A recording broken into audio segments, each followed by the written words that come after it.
ಎಲ್ಲ ಇಲ್ಲಿ ಆಗ್ತಾ ಬಂದಿದೆ. ಕಳೆದ ವರ್ಷ ರಾಜ್ಯಾಧ್ಯಕ್ಷರಂತ ಗೊಳ್ಳಲ್ಲಿ ನಮ್ಮ ಸ್ನೇಹಿತರು ಕೂಡ ಬಂದಿದ್ರು.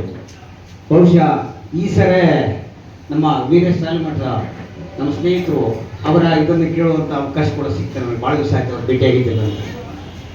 ಜನಪದ ಜೀವಂತವಾಗಿ ಎಲ್ಲಿವರೆಗೆ ಇರ್ತದೋ ಅಲ್ಲಿವರೆಗೆ ನಮ್ಮ ಜೀವನ ಜೀವಂತವಾಗಿರ್ತದೆ. ನಮ್ಮ ಸತ್ಯವನ್ನು ತಾವೆಲ್ಲರೂ ಕೂಡ ಯಾರು ಮರಿಬಾರ್ದು. ಈಗಿನ ಯುವ ಪೀಳಿಗೆಗೆ ಸಮಾಜಕ್ಕೆ ಜನಾರ್ದನೆ ಸಮಾಜದಲ್ಲಿ ನಾನಾ ಅವಘಡಗಳು ಸಂಭವಿಸುವಂಥ ಈ ನಿಟ್ಟಿನಲ್ಲಿ ಟಿವಿಗಳನ್ನು ನೋಡಿ ಸುಮಾರು ಜನರು ಇವತ್ತು ದಿವಸ ಇಡೀ ಸಮಾಜ ಒಂದು ಕಲುಷವಾದಂಥ ವಾತಾವರಣ ಆಗಿದೆ.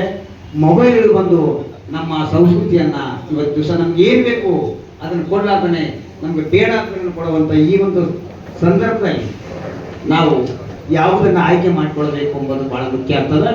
ಆ ಕಾರಣದಿಂದ ಈ ಒಂದು ಕಲಾಕಾರರ ಆ ಒಂದು ಸಂಘ ಏನಿದೆಯಲ್ಲ, ಇದು ಪ್ರತಿಯೊಂದು ಹಳ್ಳಿಯಲ್ಲಿ ನೀವು ಹಿಂದೆ ಭಜನೆ ಮಾಡುವಂಥ ಈಗ ನೀವು ಭಜನೆ ನೋಡಬೇಕಂದ್ರೆ ಯಾರನ್ನ ಸಾಯಬೇಕು, ಸತ್ತಾಗ ಭಜನೆ ಮಾಡ್ತಾರೆ.